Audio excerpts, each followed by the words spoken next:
بسم اللہ الرحمن الرحیم۔ جس وقت حضرت امام حسین رضی اللہ تعالیٰ عنہ نے شہادت پائی، ایک سفید کبوتر اڑتا ہوا آیا اور اپنے پر بال کو امام عالی مقام کے خون میں تر کیا اور اڑ گیا، حتیٰ کہ یہ کبوتر اڑتا ہوا مدینہ طیبہ پہنچا۔ طواف کے انداز میں حضور نبی کریم صلی اللہ علیہ وسلم کے روضہ پاک کے گرد اڑتا تھا اور اس کے پروں سے خون کے قطرات ٹپک رہے تھے۔ اہل مدینہ اس کی یہ کیفیت دیکھ کر حیران تھے کہ معاملہ کیا ہے، اور جب چند دنوں بعد انہیں امام عالی مقام کی شہادت کی خبر ملی تو انہوں نے سمجھا کہ سب سے پہلے ظاہری طور پر امام عالی مقام کی شہادت کی خبر بارگاہ رسول صلی اللہ علیہ وسلم تک پہنچانے کے لیے یہ کبوتر حاضر ہوا ہے۔ بزرگوں نے ارشاد فرمایا کہ سرخ رنگ کے جو کبوتر پائے جاتے ہیں وہ اسی کبوتر کی نسل سے ہیں۔ کنز الغرائب کے حوالہ سے صاحب روضۃ الشہداء لکھتے ہیں، ایک یہودی تھا، اس کی لڑکی ظاہری شکل و صورت میں بہت اچھی تھی، لیکن اچانک وہ نابینا ہو گئی اور ہاتھوں اور پیروں میں کوڑ کا مرض ہو گیا۔ محلہ پڑوس کے لوگ اس لڑکی کو شدید نفرت کی نگاہ سے دیکھتے تھے، یہاں تک کہ یہودی اپنی لڑکی کو لے کر شہر سے باہر اپنے ایک باغ میں مقیم ہو گیا۔ دن بھر شہر میں کاروبار کرتا، شام کو باغ میں لڑکی کے پاس آ جاتا۔ ایک دن اتفاق ایسا ہوا کہ یہودی کاروبار میں اتنا مصروف ہوا کہ شام کو باغ میں واپس نہ آ سکا۔ لڑکی نے تنہا ایک درخت کے نیچے گزاری۔ صبح کے وقت لڑکی نے قریب ہی دوسرے درخت پر ایک پرندے کے گریہ زاری کی دردناک آواز سنی۔ تعبیر ضبط نہ رہی، کسی طرح گھسیٹتی ہوئی اس درخت کے نیچے جا پہنچی۔ اگرچہ نابینا تھی لیکن اپنے سر کو اوپر کی جانب اٹھا کر رونے والے پرندے کی جانب متوجہ ہو گئی۔ اچانک اس پرندے کے پر سے خون کا ایک گرم قطرہ اس کی داہنی آنکھ میں ٹپکا۔ اس کی وہ آنکھ روشن ہو گئی۔ پھر خون کا ایک قطرہ اس کے داہنے ہاتھ پر ٹپکا، وہ ہاتھ درست ہو گیا۔ لڑکی نے یہ کیفیت دیکھ کر بایاں ہاتھ پھیلا دیا، اس پر بھی ایک قطرہ ٹپکا، وہ بھی ہاتھ درست ہو گیا۔ اس قطرہ خون کو لڑکی نے اپنی بائیں آنکھ پر مل لیا، وہ آنکھ بھی روشن ہو گئی۔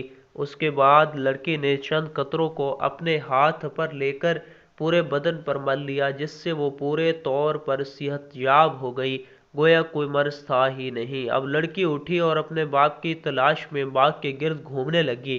اتنے میں وہ یہودی بھی آ گیا، لیکن اپنی لڑکی کو پہچان نہ سکا۔ اجنبی عورت سمجھ کر پوچھنے لگا، اے عورت، تو کون ہے؟ میں اس باغ میں اپنی ایک اپاہج لڑکی کو چھوڑ گیا تھا، تجھے کچھ اس کا حال معلوم ہے؟ وہ کہاں گئی؟ کیونکہ باغ میں اسے جہاں بھی چھوڑ کر گیا تھا وہاں وہ نظر نہیں آ رہی۔ لڑکی نے کہا، اے باپ، تو نے مجھے نہیں پہچانا، میں ہی تیری وہ اپاہج لڑکی ہوں جسے تو باغ میں چھوڑ کر گیا تھا۔ یہودی انتہائی خوشی میں بے ہوش ہو گیا۔ کچھ دیر بعد جب اسے ہوش آیا تو لڑکی نے سارا واقعہ بیان کیا اور یہودی کو اس درخت کے نیچے لے آئی جس پر وہ پرندہ بھی بیٹھا ہوا گریہ زاری کر رہا تھا۔ یہودی نے اس پرندے کی جانب مخاطب ہو کر کہا، اے مبارک پرندے، تیری گریہ زاری کا سبب کیا ہے اور تیرے پروں سے ٹپکنے والا یہ خون کے قطرے کیسے ہیں جن سے ایسے برکات کا ظہور ہوا ہے؟ اللہ تبارک و تعالی نے اس پرندے کو قوت گوئی عطا فرمائی۔ اس نے بحکم الہی کلام کیا کہ اے یہودی، ہم پرندوں کی ایک جماعت فلاں جنگل میں رہتی تھی۔